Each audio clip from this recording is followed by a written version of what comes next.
और आज मैं आपसे बात करने जा रहा हूँ central air conditioning plant with chilled water system के बारे में। Central air conditioning plant with chilled water system में 4 बेसिक साइकिल होती है। सबसे पहले रेफ्रिजरेशन साइकिल, सेकंड होती है कंडेंसर वाटर साइकिल, थर्ड होती है चिल्ड वाटर साइकिल और फोर्थ होती है एयर साइकिल।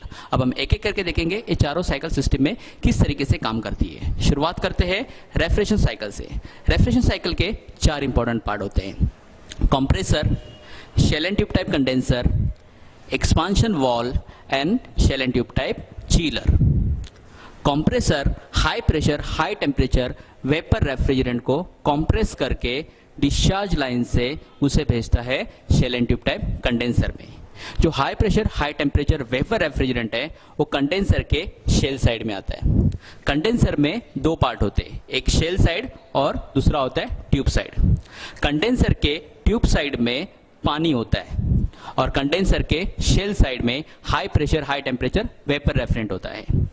कंडेंसर के ट्यूब में पानी का टेम्परेचर रेफ्रिजरेंट के टेम्परेचर से कम होता है, जिसके कारण ट्यूब का पानी वेपर रेफ्रिजरेंट की गर्मी को एब्जॉर्ब करता है। गर्मी को एब्जॉर्ब करने के बाद वेपर रेफ्रिजरेंट का टेम्परेचर कम हो जाता है और वो कंडेंस हो जाता है।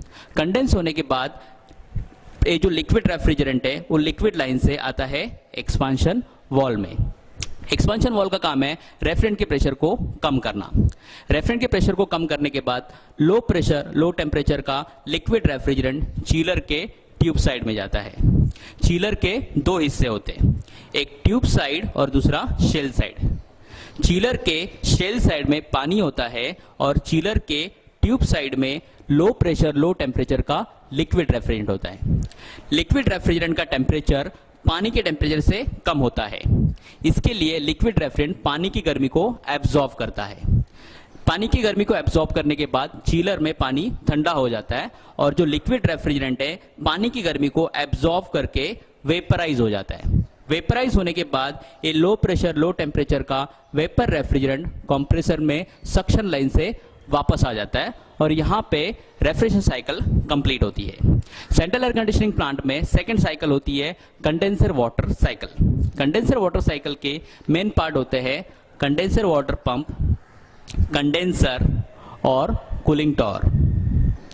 Condenser water pump cooling tower का ठंडा पानी सक करके उसको कंडेंसर के ट्यूब में भेजता है। कंडेंसर के ट्यूब में कूलिंग टॉवर का ठंडा पानी होता है और शेल में high pressure high temperature vapour refrigerant होता है।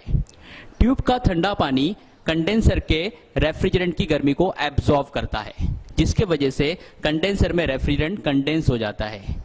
लेकिन जो पानी है उसका टेम्परेचर बढ़ता है। पानी को ठंडा करने के लिए कंडेंसर ट्यूब में से पानी आगे निकल के जाता है कूलिंग टॉवर में।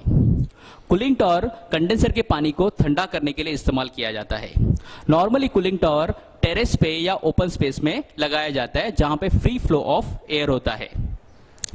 कूलिंग टॉवर में जाने के बाद में इस पानी को स्प्रिंकल करते हैं। स्प्रिंकल करने के बाद में इस पानी का कांटेक्ट हवा के साथ में होता है, जिससे कि पानी ठंडा हो जाता है। ये ठंडा पानी कूलिंग टॉवर के सम में जमा हो जाता है और कूलिंग टॉवर सम में से ये पानी फिर से कंडेंसर वाटर पंप से कंडेंसर में सर्कुलेट किया जाता है और इस तरीके से कंडेंसर वाटर साइकिल कंप्लीट होती है। सेंट्रल एयर कंडीशनिंग प्लांट में नेक्स्ट साइकिल होती है चिल्ड वाटर साइकिल।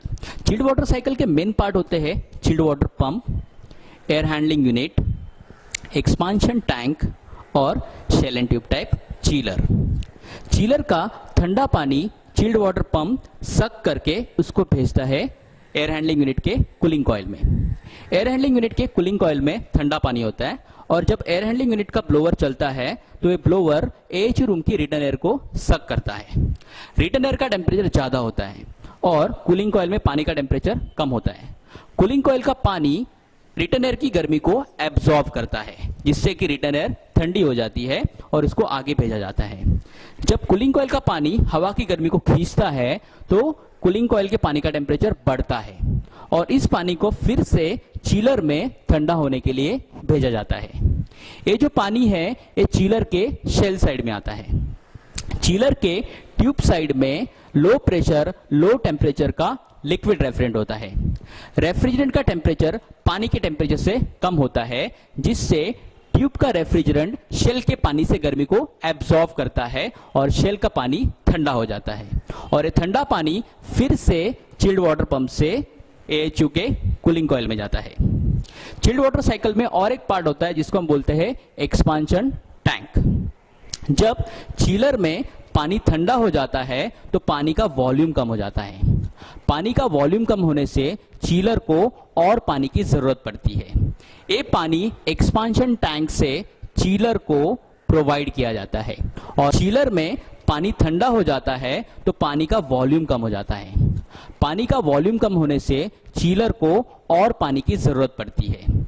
ये पानी एक्सपांशन टैंक से चिलर को प्रोवाइड किया जाता है और इस तरीके से चिलर की पानी की कमी पूरी की जाती है।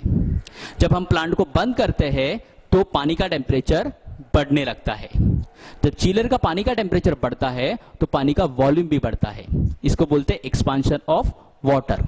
और इस एक्सपांड हुए पानी को ठहरने के लिए फिर से इस लाइन से उसको एक्सपांशन टैंक में भेजा जाता है और यहाँ पे चिल्ड वाटर साइकिल कंप्लीट होती है।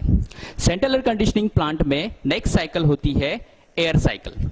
एयर साइकिल के मेन पार्ट होते हैं air handling unit, supply air duct, supply air diffuser, air conditioning room, return air diffuser, return air duct, fresh air duct और AHU room.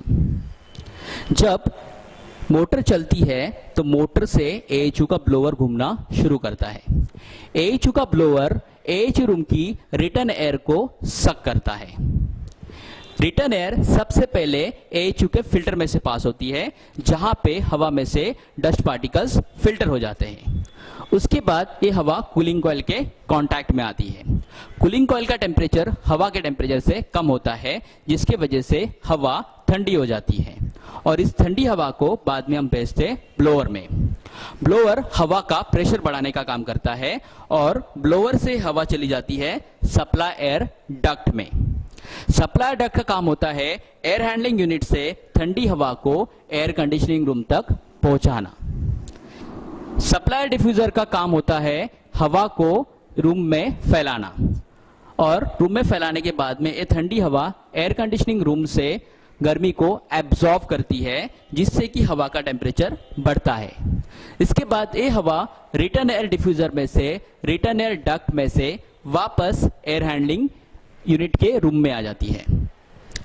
Air handling unit में जब ये हवा आती है, AHU रूम में जब हवा आती है तो उसमें ऑक्सीजन का परसेंटेज कम होता है और कार्बन डाइऑक्साइड ज्यादा होता है। ऑक्सीजन का परसेंटेज मेंटेन करने के लिए यहाँ पे एक फ्रेश एयर डक्ट लगा होता है। फ्रेश एयर डक्ट बाहर से फ्रेश एयर को सक करके AHU रूम में लेके आता है और फिर रिटर्न एयर और फ्रेश एयर का मिक्सचर वापस चला जाता है एयर हैंडलिंग यूनिट में और ये साइकिल कंटिन्यूस चलती रहती है। Thank you for watching this video. अगर आपको मेरा वीडियो अच्छा लगा तो आप मुझे लाइक और सब्सक्राइब कीजिए और हम जल्द मिलेंगे एक नए टॉपिक के साथ में। तब तक के लिए